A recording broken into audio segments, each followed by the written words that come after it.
Hola, ¿cómo están? Bienvenidos a Cambio en una nueva entrevista. Hoy vamos a estar, o estamos ya con Carlos Carrillo. Él es el director de la Unidad Nacional para la Gestión de Riesgo de Desastres y queremos conversar con él porque justamente se está cumpliendo ya un año desde que llegó a esta entidad que como pues todos ustedes sabrán estuvo salpicada en febrero del año pasado por uno de los escándalos, si se quiere, pues el más grande de corrupción que ha tenido este gobierno, el gobierno del presidente Gustavo Petro. En su momento, en febrero del año pasado, la emisora W Radio reveló que unos carrotanques que iban a ser destinados para el departamento de La Guajira, para llevar agua a La Guajira, pues estaban varados porque pues el contrato que se dio para poder poner en operación estos carrotanques salió mal, se entregó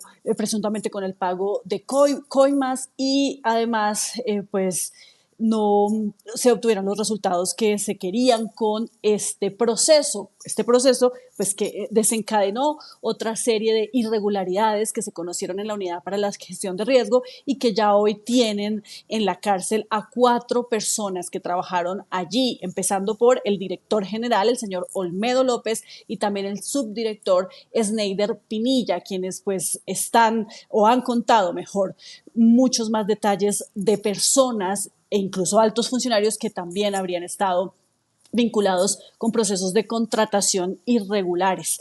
Irregulares porque recordemos que también pues, se comprometieron unos contratos para pues, repartir a políticos que estaban interesados en esta unidad, que querían desangrar esta unidad y que también estaban presionando para que se aprobaran proyectos del gobierno en el Congreso de la República. Todo esto pasó el año pasado y en marzo, justamente el 11 de marzo de 2024, pues llegó a la entidad Carlos Carrillo para tratar de sanear todo esto que estaba pasando allí y para poner orden en la Unidad Nacional para la Gestión del Riesgo de Desastres. Ya está con nosotros conectado. Carlos, muy buenos días, bienvenido a Cambio, gracias por estar con nosotros y bueno, cuéntenos cómo ha sido este primer año. Bueno, Paola, muchas gracias por la invitación. Ese resumen que hace usted, pues es un resumen muy ejecutivo de lo que el país ha conocido, pero pues ha sido un año de un desafío enorme, ya es un año de este desafío que pues creo que muy difícilmente volveré a tener en mi vida, ¿no? Esta es una entidad que pues aparte de ser mi primera responsabilidad en el Ejecutivo, pues tuve que debutar encima de un potro bien, pero bien complicado, con un escándalo reputacional gigantesco, con, pues bueno, esto ya ha costado la cabeza de varios ministros, no solamente son las 4 personas de la UNGRD que usted enunciaba, sino pues esto ya le ha costado la cabeza a ministro de Hacienda, ministro del Interior, director del DAPRE, director nacional de inteligencia, eh, alta consejera para las regiones y los que faltan, ¿no? ¿Quiénes faltan, director? Director de la función pública. Sí, han sido entonces ministros, directores administrativos. Es una situación que pues sin duda alguna le ha costado a este gobierno que de por sí arrancaba como un gobierno frágil, y cuando utilizo la palabra frágil, lo digo porque es un gobierno de ruptura, es un gobierno de fractura. Si este escándalo se hubiera dado en el gobierno, no sé, hipotético de un Lleras, de un López, de un Santos, de una de estas familias de mucho abolengo, defensoras del statu quo, pues con toda seguridad el escándalo no habría pasado a mayores. Sí, bueno, ahí usted toca 2 puntos que me gustaría desarrollar. Lo primero es que usted dice, y los que faltan. ¿Quiénes faltan? Para usted, ¿quiénes faltan? Porque, pues, usted habla de más personas que incluso podrían llegar a tener mucho poder que no han sido ni siquiera mencionados, pero que pueden también estar involucrados. Pues yo no puedo afirmar categóricamente algo porque no es mi papel. Yo no instruyo el caso, eso le corresponde pues a la Fiscalía, a la Corte Suprema, pero pues la misma Sandra Ortiz ha hablado en varias ocasiones de ahondar en sus confesiones, ¿no?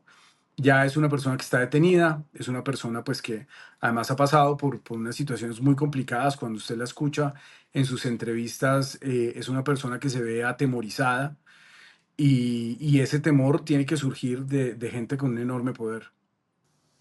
Claro, y también usted dice que esto no hubiera pasado a mayores si estuviéramos en en un gobierno de derecha, tal vez. ¿Por qué? ¿Por qué cree eso?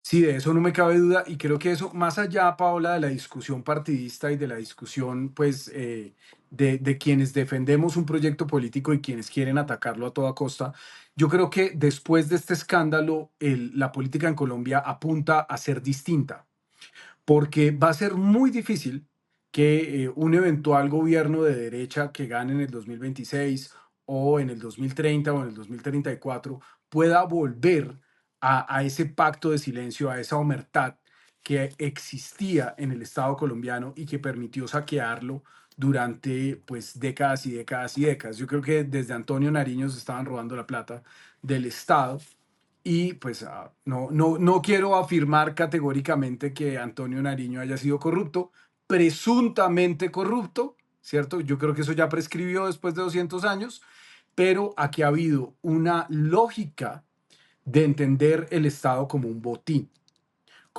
para saquear, porque además le pertenece a una clase dirigente que siempre ha visto con profundo desprecio a los colombianos, que siempre ha visto con profundo desprecio esos territorios que gobierna y que pues no le ha importado saquear el Estado. Lo gravísimo de este escándalo y lo que un poco genera también el fetiche en muchos sectores es el hecho de que este gobierno se hizo elegir con una bandera de cambio y resulta que el señor Olmedo López llegó a hacer exactamente lo mismo que habían hecho antes.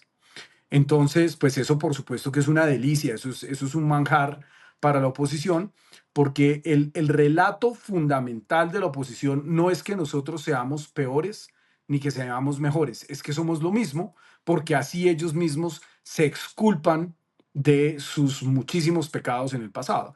Entonces, ¿cuál es la estrategia? No es decir, estos que ganaron, estos mamertos que ganaron, son mejores o peores, simplemente estos son lo mismo. Y yo sí estoy convencido, Paola, de que no somos lo mismo y pues justamente por eso el presidente en mi caso pues me da una autonomía absoluta para poner esta entidad a andar y para colaborar con la justicia, que es algo que no había pasado. Fíjese usted que el director, por ejemplo, del Departamento de Prosperidad Social, esto parecería una cosa menor, pero es exactamente lo mismo de Olmedo López. O sea, es un director, incluso más, porque es un director de un departamento administrativo, el señor Pierre García del gobierno Duque, que está volado con circular roja a la Interpol y todo, y es como si no hubiera pasado nada, y pues simplemente el escándalo de las marionetas, que también incluía a la UNGRD, simplemente explotó.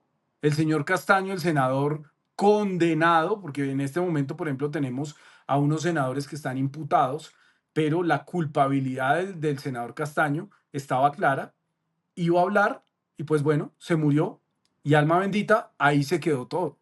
Entonces, no es difícil, no es una teoría de la conspiración, no es difícil afirmar que si se tratara de un gobierno que no fuera de fractura, sino un gobierno del establecimiento, pues el tratamiento que muchos ámbitos públicos le habrían dado habría sido distinto. Claro, y bueno, ya ahorita más adelante quiero que hablemos específicamente del tema de la unidad para la gestión de riesgo y de su gestión y demás, pero es que usted me da pie para de una vez preguntarle por el tema coyuntural, por lo que ha pasado estos días en el país, y es que usted dice a un gobierno de derecha le va a quedar muy difícil seguir o mantener ese pacto de silencio que tenían en el pasado. Ese pacto de silencio que parece que no existe en este gobierno, director Carlos Carrillo, porque mire todo lo que hemos visto diariamente estamos conociendo de testimonios de miembros del gobierno en contra del mismo gobierno, lo que pasó Ujú. ayer entre el exministro de Comercio Luis Carlos Reyes y el ministro del Interior Armando Benedetti, en donde se están empezando a sacar los trapos al sol y eso también pasó en el Consejo de Ministros, el primer Consejo de Ministros televisado, en donde unos se acusan con otros, entonces ¿Esto usted cómo lo ve? Usted también que ha hecho política, que ha sido un fuerte opositor, ¿usted cómo ve esto que está pasando al interior del gobierno, en donde parece que es el mismo gobierno el que enciende el fuego?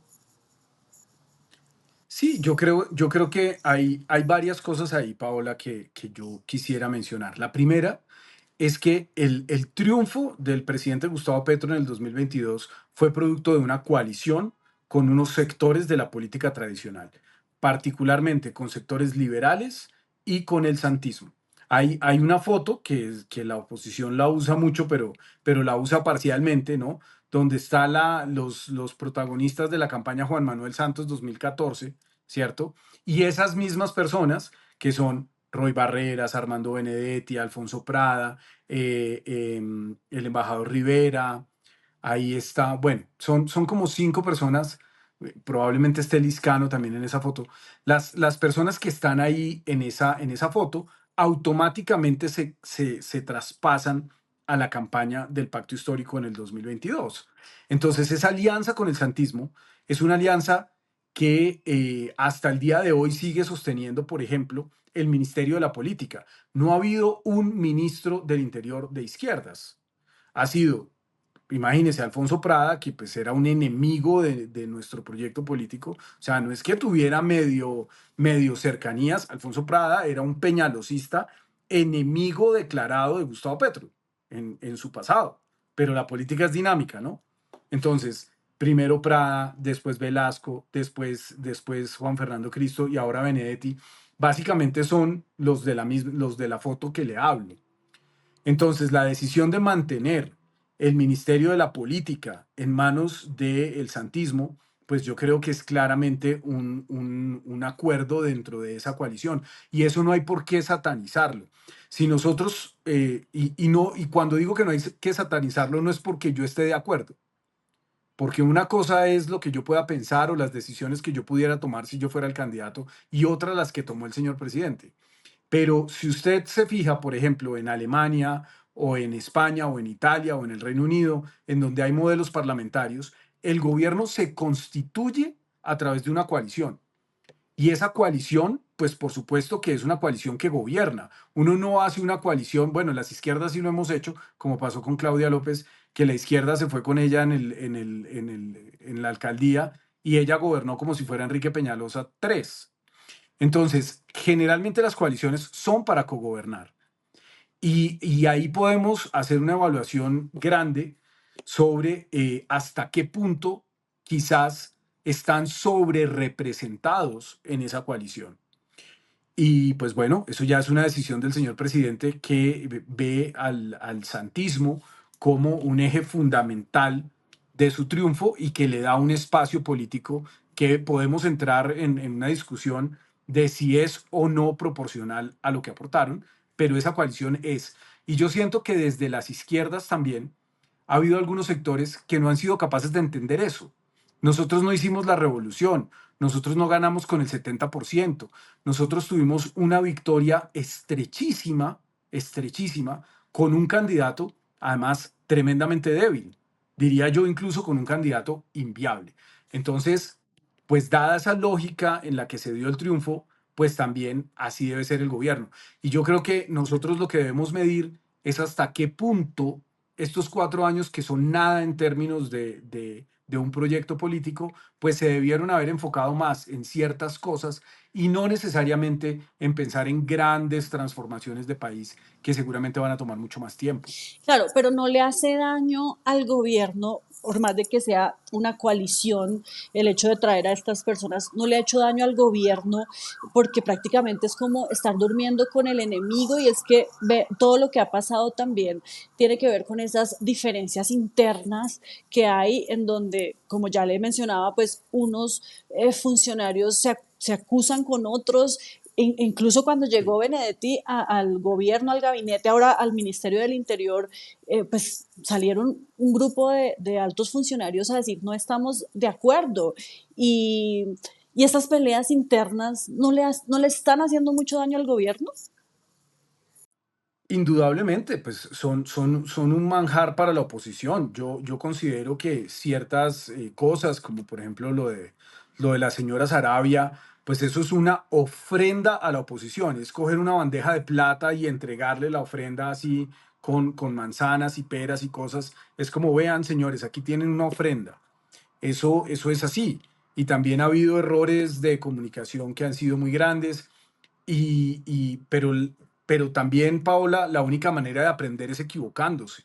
Yo creo que el hecho de que nosotros nunca hayamos estado en el poder, de que no tengamos un proyecto político, y cuando digo un proyecto me refiero a un partido político que tenga una disciplina y que tenga pues incluso una capacidad de apartar a unos, pues permite que esa entropía que se da alrededor de lo que es hoy el pacto, pues genere ese tipo de papayazos, porque indudablemente son papayazos. Yo creo que hay gente dentro del gobierno que no le gusta que yo diga las cosas así, pero ¿qué sentido tiene? A la izquierda le encanta engañarse. Eso es una de las primeras cosas que yo aprendí cuando empecé a hacer política de izquierdas.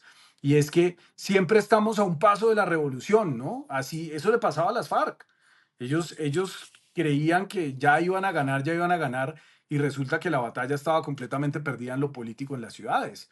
Y la izquierda siempre ha sido muy dada a eso, a decir, no, todo va muy bien, compañero, y van pateándola para adelante, y no se toman medidas y no hay autocrítica, y eso ha sido una debilidad sin duda alguna. Pero yo le planteo una cosa, Paola. ¿Por qué estas personas que hoy están en el gobierno podían estar tranquilamente en el gobierno de Iván Duque? Podían estar tranquilamente en el gobierno de Juan Manuel Santos. Juan Manuel Santos, Premio Nobel de la Paz, Fundación Buen Gobierno, hoy líder de los elders, ¿cómo es que se llaman bueno, el grupo este de sabios, entre comillas, internacionales que coordina Juan Manuel Santos?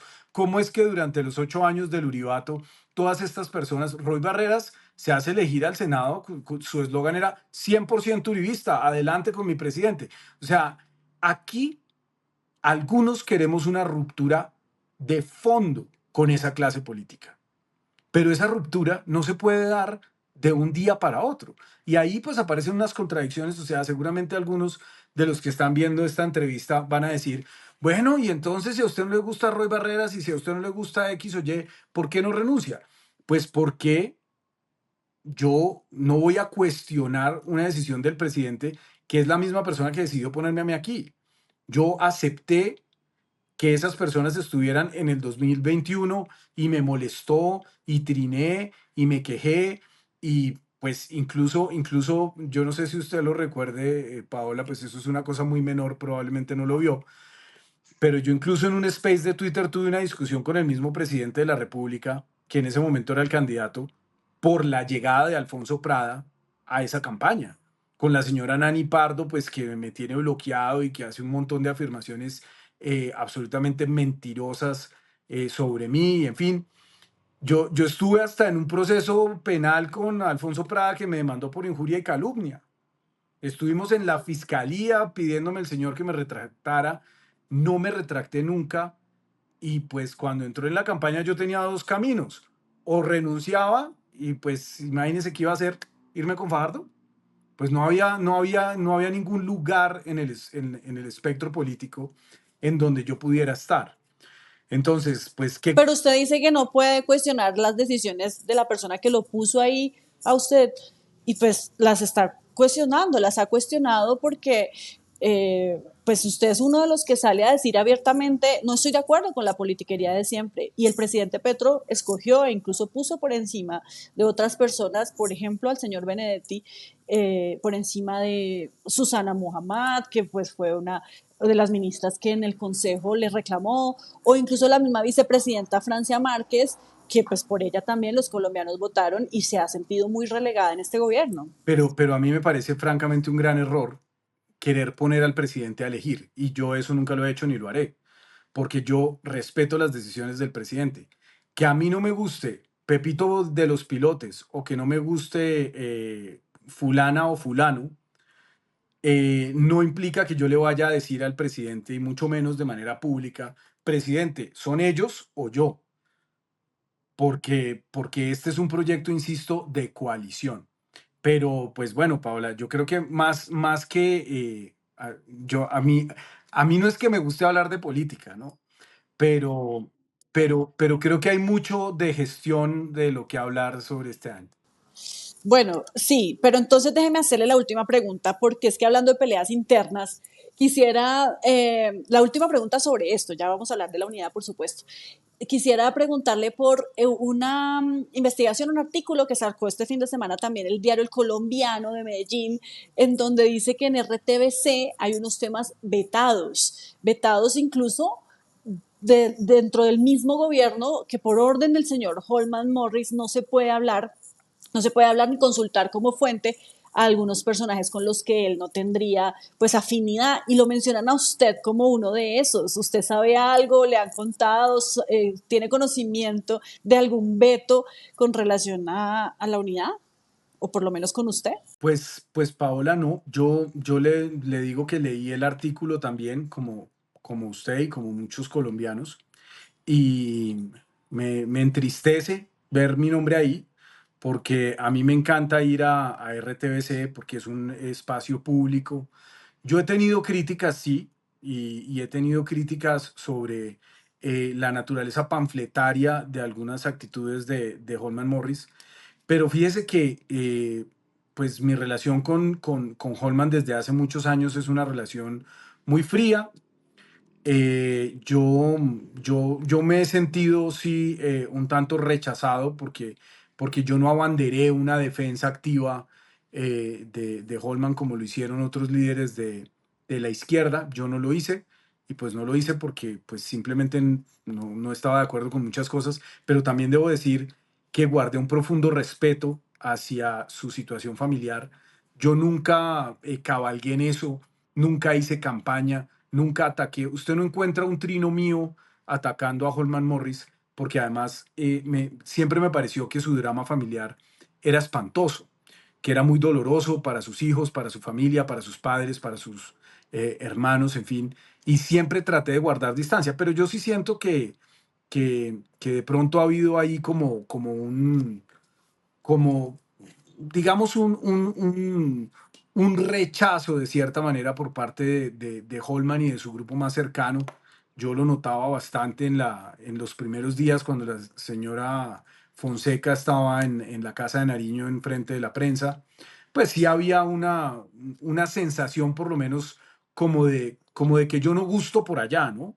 Pero ya atreverme a decir que hay un veto o algo por el estilo, de hecho, pues recientemente había hablado bien con Morris. Durante muchos meses, años, no nos cruzamos la palabra, pero ya estando él en RTBC y yo en la unidad, pues como altos funcionarios del Estado tuvimos que coincidir en espacios y hablamos pues de manera respetuosa, y yo no creo que eso vaya a pasar a mayores, ¿no? Por supuesto que si es, pues, si el colombiano tiene pruebas, pues que las muestre, pero es doloroso, es doloroso verlo porque eso da un poco cuenta de los fraccionamientos y de lo lejos que estamos de tener un proyecto realmente colectivo. Claro, no, y seguramente el director, el gerente de RTBC tendrá alguna explicación frente a este artículo del colombiano que pues no muestra pruebas, pero sí tiene fuentes de personas que seguramente estarán adentro de la entidad y conocieron, digamos, de alguna instrucción con respecto a este supuesto veto. Pero bueno, entonces ahora sí, Pero, director, pero, hablemos de... pero Paola, yo sí quisiera decir algo sobre eso, y es que también aquí nos damos cuenta cómo hay una guerra de relatos, ¿cierto? Cómo hay una Sí, batalla entre un medio como el colombiano, que busca insistentemente hacerle daño al gobierno. El colombiano no es un periódico neutral, no es un periódico que tenga una información objetiva, prístina, clara, y a mí no me parece que eso tampoco sea pues algo extremadamente grave, porque es que siempre había sido así. Había periódicos liberales, había periódicos conservadores. Una cosa es tener una línea editorial y otra cosa muy distinta es mentir, porque usted puede como periodista tener unos hechos y editorializarlos de la manera que usted quiera hacerlo. Y eso puede tener una intención sistemática de hacerle daño a un proyecto político, como es el caso de lo que hace el colombiano y de lo que hacen muchos otros medios de comunicación en Colombia. No son equilibrados, no son balanceados y lamentablemente en algunos espacios también, debo decirlo, RTV se ha caído en lo mismo. Ha caído un poco en ser una información en algunos casos, no en todos, hay contenidos de mucha calidad ahí, pero se vuelven panfletarias. Y entonces, cuando se vuelven panfletarias, hay un grave problema porque resulta que los medios públicos no son del gobierno de turno. Los medios públicos son de todos los colombianos. Cuando, por ejemplo, en el caso de la gestión del riesgo, yo he sido absolutamente claro en esto. Yo pospongo mis diferencias políticas para cuando yo vuelva a hacer campaña, que si no me matan o si no me muero, pues seguramente algún día volveré a hacer campaña porque yo soy político y no me avergüenzo de serlo. Pero mientras yo esté al frente de una entidad en la rama ejecutiva, yo tengo que gobernar para todos sin excepción y trabajar con todos sin excepción. Y trabajo con el alcalde de Cartagena, que yo creo que no es petrista, y con el gobernador de Santander, que tampoco creo que sea muy petrista, con la gobernadora del Tolima, que no es petrista, con el alcalde de Medellín, con el gobernador de Antioquia, con quien sea, porque yo tengo una misión encomendada que es cuidar la vida de los colombianos. Entonces, Sí. todas las entidades deberían operar exactamente en la misma lógica y posponer las discusiones políticas para el momento en el que lleguen las elecciones. Sí, bueno, ahí usted me da pie para otra pregunta y es que usted dice, si no me matan, ¿está usted temiendo por su vida, director? Pues a ver, eh, Paola, esto es Colombia, ¿no? Esto no es Finlandia, esto no es Suecia, esto no es Islandia. Esto es un lugar donde hay una serie de actores armados sumamente peligrosos, donde hay unas mafias muy poderosas pues una cosa es el Parkway, ¿cierto? Y otra cosa muy distinta son los territorios. Yo, cada decisión que tomo le cuesta a algunos ampones cientos de miles de millones de pesos. Y yo estoy completamente seguro de que mi acumulado de enemigos después de este año al frente de esta entidad ha aumentado considerablemente. Sí, yo he recibido amenazas. Digamos que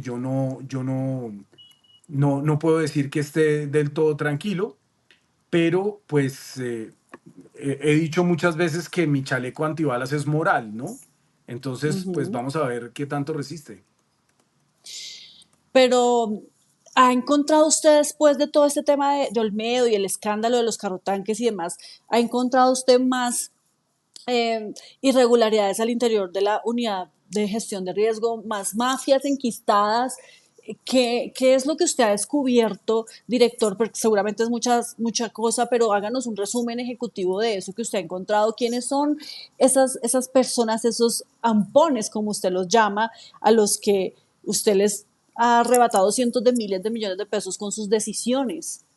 Pues es que aquí entramos en un terreno que es complejo porque incluso puede hacer alguna disrupción en procesos que son de índole legal, ¿no?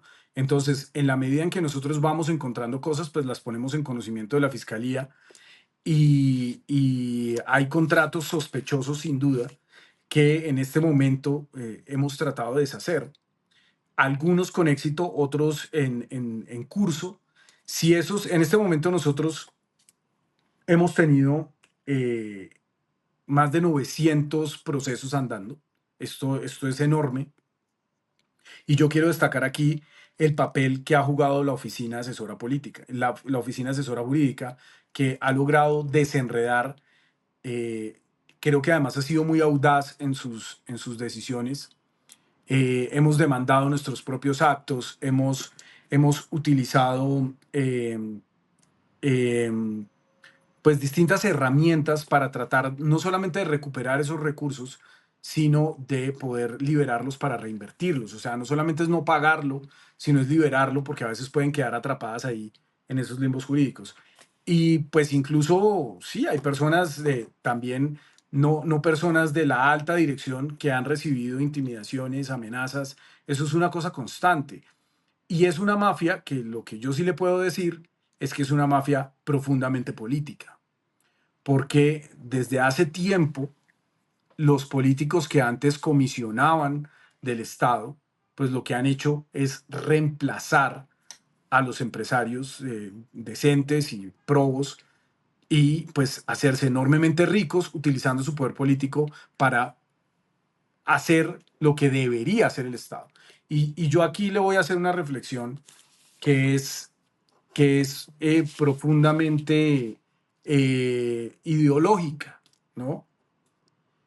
Y es que el Estado se empezó a desmontar desde hace 40 años. Se desmontó. Entonces, la banca pública se vendió. El Ministerio de Obras Públicas, las secretarías de Obras Públicas en muchas ciudades desaparecieron. Yo hoy en la UNGRD o el ministerio del que sea, no tiene la capacidad operativa, porque durante los últimos 40 años han ganado unos proyectos políticos que dicen a pie juntillas, y esto es ideológico, que el Estado hay que desmontarlo, que lo público es malo y lo privado es bueno. Y eso no tiene sustento en un hecho fáctico, eso es ideológico. Eso es como una persona que diga yo creo en este Dios y otra dice que yo creo en este Dios. Nunca se van a poner de acuerdo. Pero entonces cuando usted tiene una seguidilla de gobiernos que apuntan a lo mismo, pues entonces el Estado es un Estado castrado. Es un Estado que no tiene capacidad y tiene que contratar esa capacidad de privados. Y esos privados, adivine quiénes son. Son empresas de políticos. Y son políticos que se enquistan, entonces además se especializan. Entonces usted tiene la clase política que tiene las empresas, no sé qué, de servicios públicos. ¡Juas! Comisión quinta, comisión sexta en Senado, comisión sexta en Cámara. Y empiezan a darle forma, modelan la legislación a la medida de sus intereses económicos. Eso es algo que ni siquiera es ilegal en muchos casos, porque si son ellos los que hacen la ley, pero pues cuando usted se encuentra con eso, pues empieza a encontrar una serie de megacontratistas que acumulan cientos de miles de millones de pesos en contratos y que va usted a ver quiénes son políticos. Sí. Bueno, y en esa labor que usted ha hecho en este año, ¿qué tanto ha podido, digamos, sacar de ahí de la unidad a estos megacontratistas? No sé si se puede hablar de algún porcentaje en el que usted ha podido sanear la unidad para que no solamente salgan estos proveedores, si se pueden llamar así, sino también para que cambie el modelo de contratación, que es el que permite pues, que estas personas puedan tener estos contratos y puedan acceder a todos estos procesos y se llenen los bolsillos. Pues yo debo decir que aquí hay un problema que es muy grave y es que la crisis reputacional ha hecho muy difícil poder ampliar ese banco de proveedores, ¿no? Hay muchos proveedores a los que les debemos mucha plata, ¿no? Yo he tenido, literalmente, no estoy exagerando, yo he tenido que llamar a las 11:30 de la noche a suplicarle a un proveedor que me fíe para poder mandar la asistencia humanitaria de emergencia, para poder mandar la comida al lugar de emergencia. Eso ha sido así porque pues además hay una situación fiscal que demora la entrega de los PACs por parte de crédito público, pero también el daño reputacional que se le ha hecho a la entidad por este escándalo hace que los bancos no le presten a los contratistas, hace que los contratistas más grandes y quizás con más capacidad digan, no, pues yo no me voy a meter allá, imagínense, porque durante una buena parte del año pasado, pues simplemente la ONG era sinónimo de Olmedo López, de corrupción, de perfidia. Y cambiar eso es un esfuerzo enorme y por eso yo creo que todos estos espacios de comunicación son valiosos para aprovechar e invitar a los contratistas decentes, grandes, a que le den una oportunidad más a la UNGRD y trabajen con nosotros. Sí, justamente en estos días también se ha vuelto a hablar sobre el tema de la fiduprevisora y sobre, digamos, como el papel de la señora Daniela Andrade en todo este escándalo. Bueno, se habla sobre el escándalo de la salud, pero pues se recuerda también su participación en el escándalo de la unidad. Eh, Sabemos pues que es la fiduprevisora la que termina pues entregando los recursos de los contratos que la unidad para la gestión de riesgo pues necesite, y por eso ella fue muy importante a la hora de firmar todos estos procesos que involucraron a Olmedo y al señor Snyder. ¿Usted qué sabe de eso? ¿Qué puede decir sobre Daniel Andrade? Pues yo quiero empezar por decir algo de la gestión de esta administración, y es que algo que también es un logro es que nosotros hayamos desarrollado este acuerdo de niveles de servicio con la fiduprevisora. Yo le decía a la presidenta de la fiduprevisora que esto era una unión marital de hecho, ¿no? Porque es así, es como la fiduprevisora y la UNGRD están ligadas, pero no había un acuerdo, no había un documento, no había un acta, ¿cierto?, de matrimonio. Entonces, nosotros lo que hicimos fue darle un orden a esa relación. Y el desarrollo de ese acuerdo de niveles de servicio es algo que, por lo que yo he visto en estas semanas que llevamos de tenerlo, está mejorando sustancialmente la relación entre la UNGRD y la fiduciaria, la previsora, que es indivisible. O sea, por ley, nosotros estamos atados a la fiduciaria, a la previsora. Yo no puedo decirle a usted hoy, no, es que yo mañana voy a sacar a licitación el encargo fiduciario y entonces esa fiducia me la voy a llevar para Bancolombia. No, eso no se puede. Nosotros estamos obligados a trabajar con la fiduciaria de la previsora. Pero había un enorme desorden, como en todo lo que había en la unidad.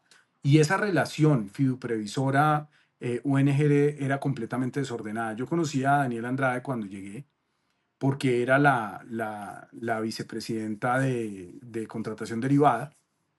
Luego pasó al FOMAC, cargo que por cierto, debo decirle, también me ofreció el señor presidente.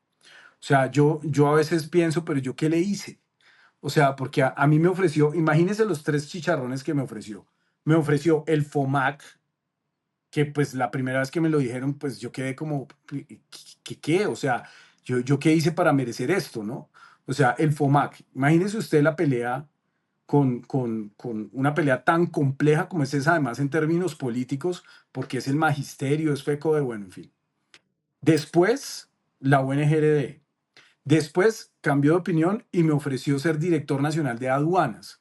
O sea, imagínense yo persiguiendo a papá Pitufo. O sea, es una cosa que ahora, a posteriori, pues yo digo como, pero imagínense. Y después la Unidad Nacional para la Gestión del Riesgo, que estaba en una corrupción exacerbada. O sea, es que estos tipos estaban robando como locos. Lo que hizo Olmedo el último día, antes de irse, fue, eh, fue una absoluta locura. Fue una absoluta locura. O sea, el tipo se quedó atrincherado en la oficina firmando y firmando y firmando, raspando la olla como un pulgar apartamentero. O sea, es un ladrón de siete suelas. Entonces, Pero me iba a hablar de Daniel esos Andrade. problemas grandes que me encontré, no, pues le digo que después a Daniel Andrade la llevaron para el FOMAC, cargo pues que también me habían ofrecido a mí antes de la UNGRD. Y ahí estaban pasando cosas muy graves. Y de lo que yo estoy seguro, y esto quiero que quede claro, es que yo no dudo de la intención del señor presidente de limpiar todo este desastre. Y la razón por la que, pues de cierta manera, pone a un kamikaze, si quiere utilizar la palabra aquí, es porque tenía la intención realmente de que dejaran de robarse la plata en el Estado. Lo que pasa es que necesitaba un kamikaze para el FOMAC, un kamikaze para las aduanas, un kamikaze para, y seguramente para muchos otros lugares más. Entonces, pues Claro, yo pero yo quiero preguntar, la conocí con sí, Marín, que era el presidente en ese momento, pues tuvimos una relación cordial, como pues yo trato de llevarla con toda la gente del gobierno y con la gente con la que trabajo, pero pues realmente fue muy corta porque muy rápidamente renunciaron y se fueron. Y pues Claro, bueno, pero director, ¿qué piensa usted del papel de ella en todo este escándalo? Porque es que ella es la que aparece firmando los desembolsos, por ejemplo, a los contratistas de los carrotanques y no le ha pasado nada, nadie le ha llamado a responder por esas firmas y por el contrario el presidente o bueno, eh, la el Ministerio de Justicia le dan una notaría, la premian con una notaría. ¿Usted cree que el hecho de haber firmado y ya conociendo cómo funciona la contratación en la unidad, el hecho de que ella haya firmado, aprobado los desembolsos, la puede implicar, la hace responsable también en algún modo de este tema? pues la fiduprevisora es también la que tiene la responsabilidad de hacer el SARLAF, ¿no? Digamos que esas alertas que emite la fiduprevisora también son importantes. Y si usted ve unos pagos muy expeditos, nosotros a veces nos demoramos meses y meses y meses y meses en poder sacar un pago y estos carrotanques salieron como en un mes exacto, quizás unos días menos. Entonces, pues yo no voy a hacer afirmaciones aquí, pues yo las afirmaciones que tengo que hacer las hago en la Corte Suprema de Justicia o en la Fiscalía o en donde me llamen a declarar. Creo que es ahí donde realmente tienen una valía, pero pues indudablemente aquí hay algo que no está claro. O sea, ¿cómo es que esa joven de un momento para otro se hace así de poderosa y pues con quién estaba? Porque yo no creo que haya llegado ahí simplemente porque sí. Cuando usted mira, yo hice el ejercicio de mirar el Twitter como bueno, ¿y ella qué? Pues por allá hace 2 años en el gobierno de Duque compartía pues, trinos de el presidente Iván Duque, de la procuradora Cabello, de la superintendente de notariado en su Y momento. trabajó con la superintendente de notariado en el gobierno de Duque. Parecía claramente una persona de ese proyecto político. Y Ujú. se trasvasa aquí como por arte de magia y yo francamente no creo que siendo una persona que ni siquiera hace parte del proyecto político haya aterrizado en un lugar tan poderoso así porque sí. Entonces pues debe tener alguna madrina mágica o algún padrino porque por algo la pusieron ahí.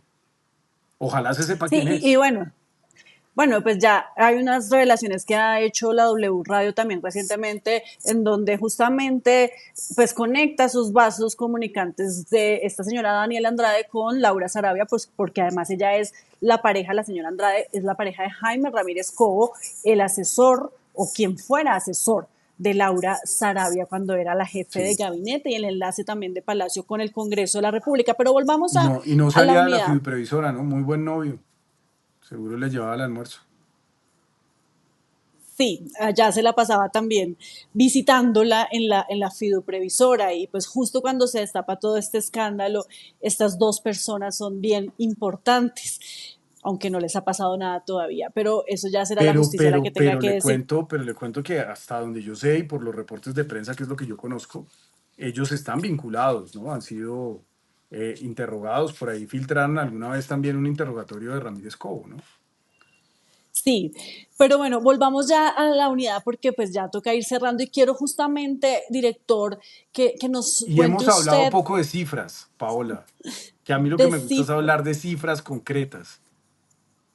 sí, ya le voy a preguntar por las cifras, pero antes, cuénteme por una pregunta que se hacen todos los colombianos y es, bueno, ¿y qué pasó con los carrotanques? Finalmente había un problema por unas pólizas porque no se podían poner a Sí, funcionar estos vehículos, pero pues ya llevamos un año después de que se destapó todo este escándalo sí. y esa plática se perdió o se pudo recuperar, los carrotanques sí están funcionando o no.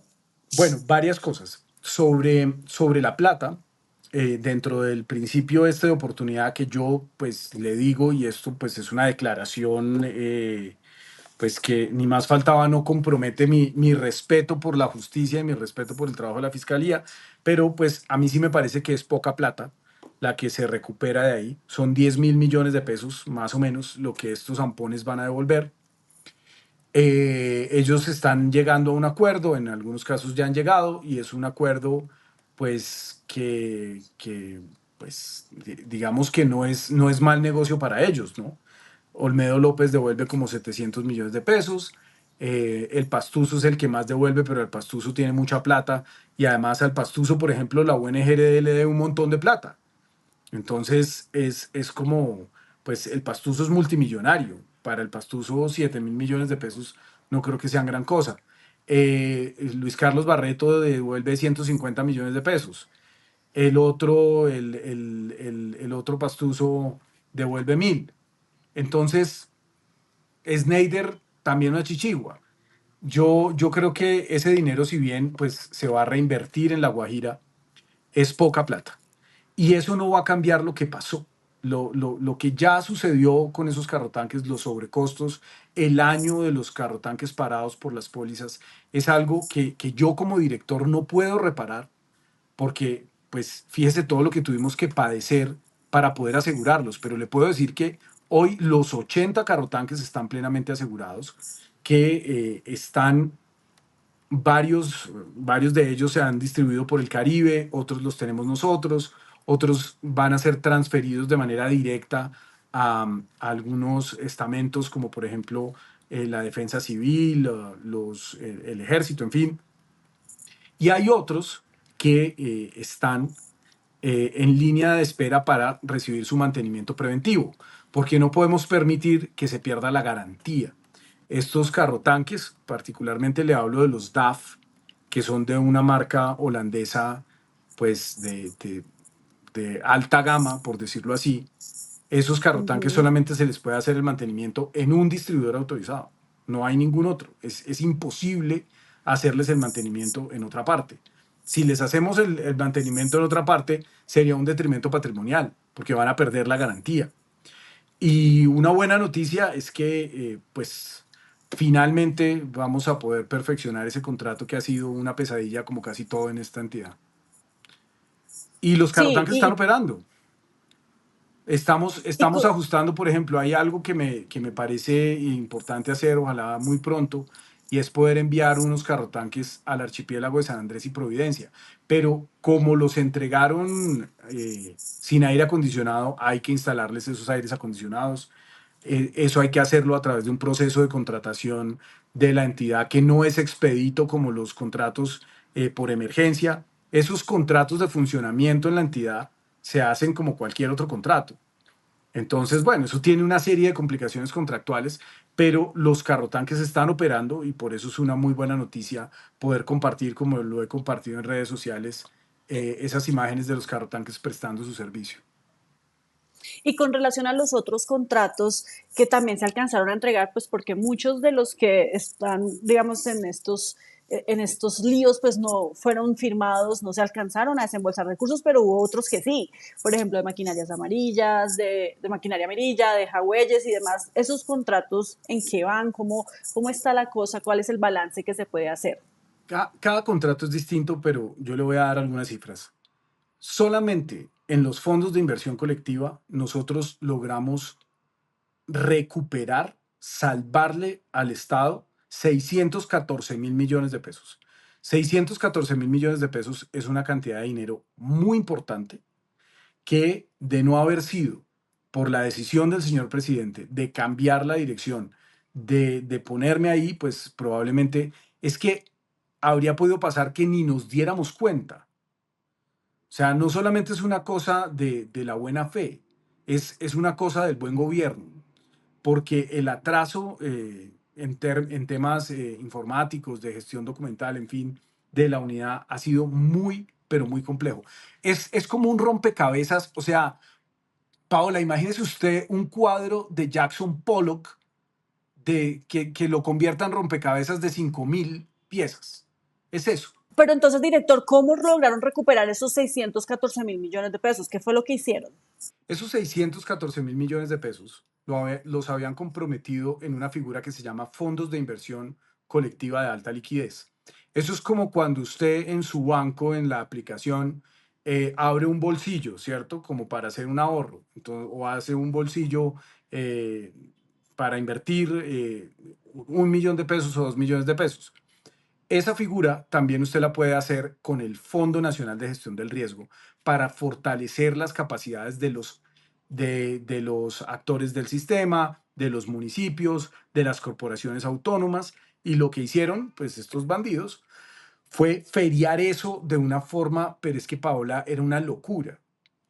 O sea, una de las cosas que yo he dicho muchas veces, y lo vuelvo a decir aquí, es que un señor que era uno de los, entre comillas, abogados, porque ni siquiera se contrató como abogado, sino era ingeniero de sistemas, pero firmaba como abogado, o sea, ni siquiera entregó la tarjeta profesional en la entidad. Cuando usted mira el archivo, no hay tarjeta profesional como abogado, fue contratado como ingeniero, ahí es una tarjeta profesional de ingeniero.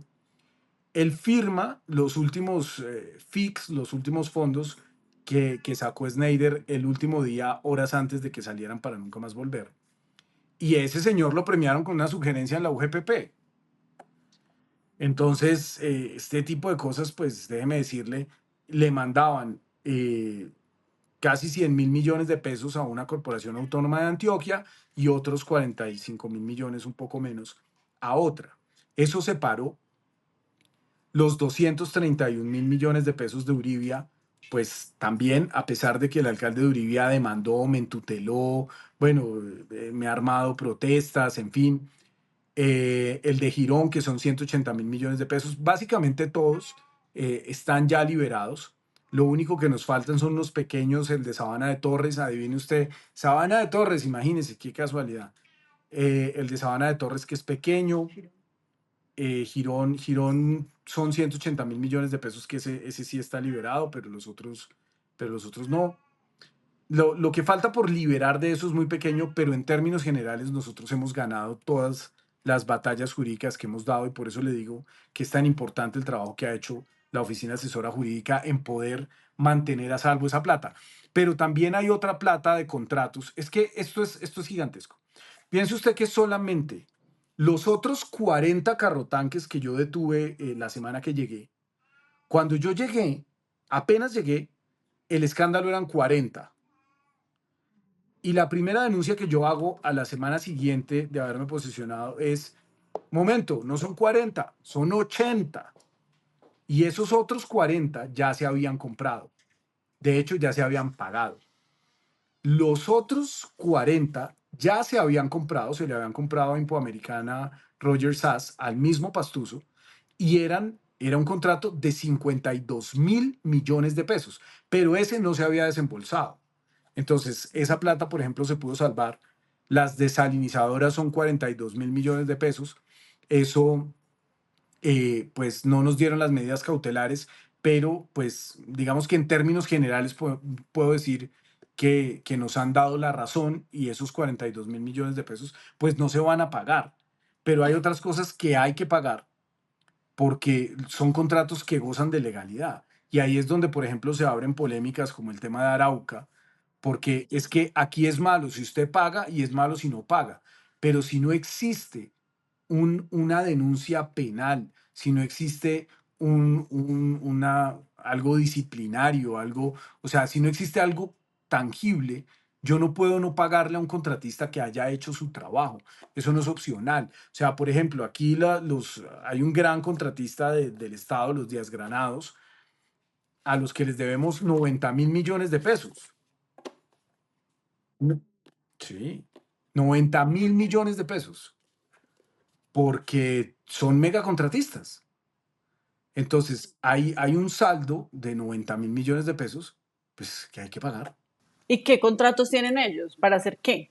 Muros, obras de protección, básicamente la mayoría de contratos grandes aquí son contratos tipo cara de gato, que Ujú. son diques, obras de protección de erosión, obras de esa naturaleza, que además tienen una particularidad, y es que hay una enorme presión para hacerlas. Entonces es como, eh, yo me lo encontré desde el día uno. Usted llega a un pueblo y entonces hay una obra inconclusa, un proyecto de una obra, y lo que le van a decir los promotores de esa obra, es como, doctor, si usted no hace esta obra, se nos va el pueblo, se nos inunda el pueblo. Y no necesariamente. En muchos casos hay otras opciones. Obviamente que hay lugares donde hay que hacer ese tipo de obras, no hay nada que hacer, pero no siempre es así. Y lo que sí le puedo asegurar es que mayoritariamente son unas cifras astronómicas que no se corresponden con la realidad, que podrían invertirse. O sea, hay veces que hay unos proyectos que usted dice, pero es que aquí saldría más barato mover todo el pueblo. Le Mm. doy el ejemplo de Gramalote, que es una de las cosas de las que me siento orgulloso de haber podido hacer parte al final. Yo entregué las últimas escrituras de Gramalote que construyó el Fondo de Adaptación, del cual soy gerente encargado. Gramalote costó menos de $500 millones. Costó alrededor de 400, póngale un poco más de 450.000 millones de pesos. Y fue volver a construir el pueblo completo desde ceros. Un pueblo de casi 1.000 casas, con urbanismo, con equipamientos, con obras de mitigación de riesgo, con petar, o sea, un pueblo divino que además la invito, Paola, que se vaya de vacaciones un día allá porque tiene unos atardeceres espectaculares y es una sociedad, es un tejido social que se reconstruyó después de una gran tragedia. Eso se hizo con menos de $500 millones. La sola obra del dique Caragato costaba 200.000. Ujú. Entonces, Sí, las cifras aquí son escandalosas.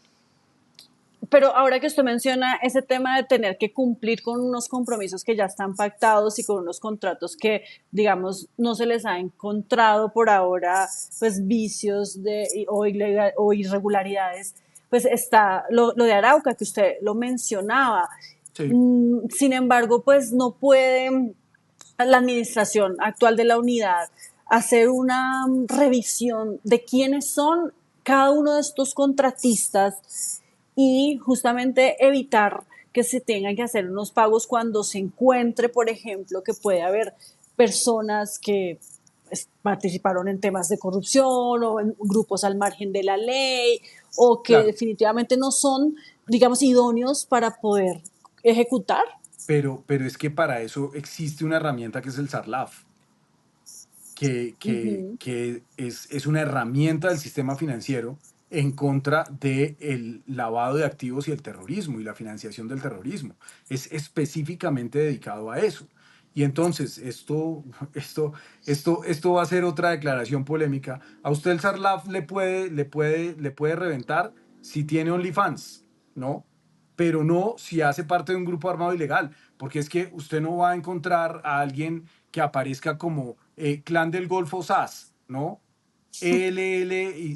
ELN and Sons. Pues no, usted no va a encontrar eso. Por supuesto que no. Entonces, Claro, cuando usted pero es que utiliza además las del SARLAF es herramientas, una declaración que el contratista hace diciendo yo no pertenezco a ningún grupo al margen de la no, ley, yo hay no, una investigación, hay unas bases de datos internacionales y pero eso por las entidades supuesto, no lo revisan. claro que sí, la fiduprevisora tiene la obligación de revisarlo, porque la fiduprevisora es la que paga. O sea, yo instruyo el pago, yo soy el ordenador del gasto como director de la unidad, pero quien paga es la fiduprevisora, porque nosotros tenemos este régimen muy extraño en donde nosotros contratamos como si fuéramos privados Ujú, porque es una cartera de riesgo, ¿cierto? ujú. Pero esas herramientas SARLAF sí se dan. Por Pero eso, ya después de revisado no se puede hacer nada porque si ya les dieron el ok, entonces a usted lo que le toca hacer es pagar. lo que pasa es que si usted no paga, si yo tengo que pagar algo y no lo pago, pues le estoy generando al Estado un daño antijurídico. Claro, Es lo muy fácil. demandan. Usted como funcionario público no puede hacer lo que puede hacer un periodista. Un periodista puede salir a decir con todo el poder de sus micrófonos, fulano de tal es un presunto miembro del ELN. Eso lo puede decir.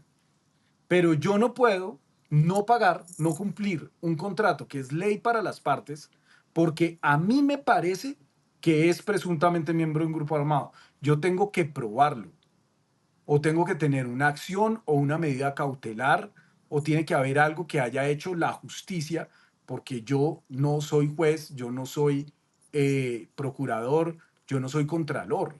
Yo no puedo detener esos pagos. Por eso es que también me parece que es tremendamente mala leche lo que pasó con el tema de Arauca, porque de hecho la asignación presupuestal que hace el Ministerio de Hacienda de Bonilla en su momento para esos pagos en Arauca es de 21.000 millones de pesos. 21 Ujú. mil millones. Yo solamente he pagado 7.000 porque bajo mi dirección yo he exigido a las personas que trabajan en la entidad que no se paga nada que no cumpla con todos los requisitos técnicos, legales y financieros. Sí. Entonces, por eso hay muchos de esos contratos de Arauca que no se han pagado porque no han cumplido y no se van a pagar. Lo que yo no puedo hacer y que pues fue lo que generó la polémica, yo no puedo salir a perfilar a la gente. O sea, es que, le repito, aquí yo no vivo lejos del Parkway, Paola. Y Ujú. entonces en el Parkway pues todo funciona y la gente fuma marihuana en la calle y todos están felices y somos diversos y todo lo que usted quiera, pero en este país hay lugares donde realmente existe un problema de orden público, donde los grupos armados tienen control efectivo de algunos territorios, donde a la gente la matan, donde a la gente la matan por simplemente que haya un rumor de que pertenece a un grupo armado. Entonces, a mí sí me parece sumamente irresponsable de mi parte ponerme para evitarme un problema con X o Y periodista, salir a perfilar a alguien y pues al menos tengo mi conciencia tranquila de que yo no haré parte de eso, ¿no? Yo hago lo que la ley me ordena, Sí. ni más ni menos. Director, ya se nos está acabando el tiempo y sabemos además que usted tiene Y no hemos hablado que de cifras, salir. Paola. Hábleme de las cifras, cuénteme cuáles son esas cifras que quiere destacar en este primer año de gestión al frente de la entidad, de la Unidad para la Gestión de Riesgo. Bueno, pues lo primero que yo quiero destacar es que aparte de esos 614.000 millones de pesos, en el momento en el que se resuelva todo este enredo jurídico, podemos alcanzar a una cifra de alrededor de 3 billones de pesos eh, que se salvaron de la estafa y de la corrupción. Pero también quiero decirle que ha habido proyectos muy importantes que se destrabaron. Y le digo uno, bueno, le puedo decir muchos, pero le digo uno, Sauces 2 en Mocoa. Nosotros finalmente pudimos, nuevamente, usted sabe, usted encuentra todo desbaratado, desvencijado, hecho trizas, y volverlo a construir es mucho más fácil destruir una entidad que poderla poner a marchar otra vez. Esas casas de sauces ya se contrataron, es un contrato de 80 Ujú. mil millones de pesos que va finalmente a concluir un proyecto que tiene 7 años de atraso. Eso no es un asunto menor. Nosotros hemos destrabado proyectos como ese por todas partes del país. Tablón de Gómez, que son viviendas indígenas con enfoque étnico en, en Nariño. Hemos podido contratar la obra de emergencia de Caragato, del sector conocido como el Boquete Caragato, que es una inversión de 17.000 millones de pesos y que va a poner a andar la maquinaria amarilla ahí durante 25.000 horas para poder ensanchar el Canal de la Esperanza. Y aparte de eso, se está haciendo una obra permanente que pues debe hacerse con el debido principio de planeación y por lo tanto toma tiempo. Hay que hacer prefactibilidad, factibilidad y estudios de detalle. No es como lo hacían aquí, que simplemente llegaba alguien ahí pues, con un dibujo de servilleta y contrataba 200.000 millones de pesos, porque eso no se puede hacer así. Nosotros comenzamos también la construcción de unas nuevas viviendas, 30 viviendas en Providencia, que es un proyecto que estamos estructurando y al que le tengo mucha fe. Vea, cuando usted empieza a recorrer el país, el Fondo de Inversión Colectiva de 12.000 millones de pesos para Puerto Carreño, el Bichada a nadie le importa. Había un candidato presidencial que no sabía dónde quedaba y el Bichada es más grande que muchos países. Y el Bichada además acuérdese las recomendaciones de vacaciones, ¿no? La primera, vaya a Gramalote, la segunda, vaya al Bichada, vaya al Tuparro, Ujú. es el escudo guayanés metiéndose en la Orinoquía, es una cosa delirante, es una cosa realmente bella, pero olvidada, y este Estado centralista le ha dado la espalda toda la vida. Nosotros le entregamos 12.000 millones de pesos a, a Puerto Carreño para que combata los incendios forestales. Nosotros estamos además fortaleciendo las capacidades de las entidades. Pensamos adquirir también, bueno, esta noticia creo que la anunciaré la próxima semana cuando ya estén asegurados los fondos.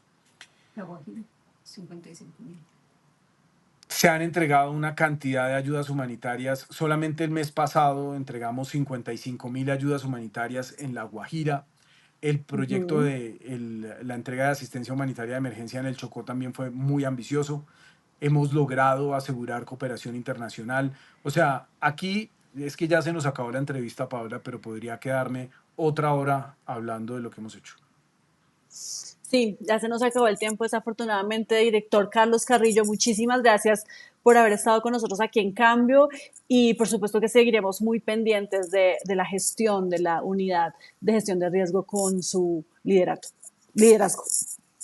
Muchas gracias, Paola.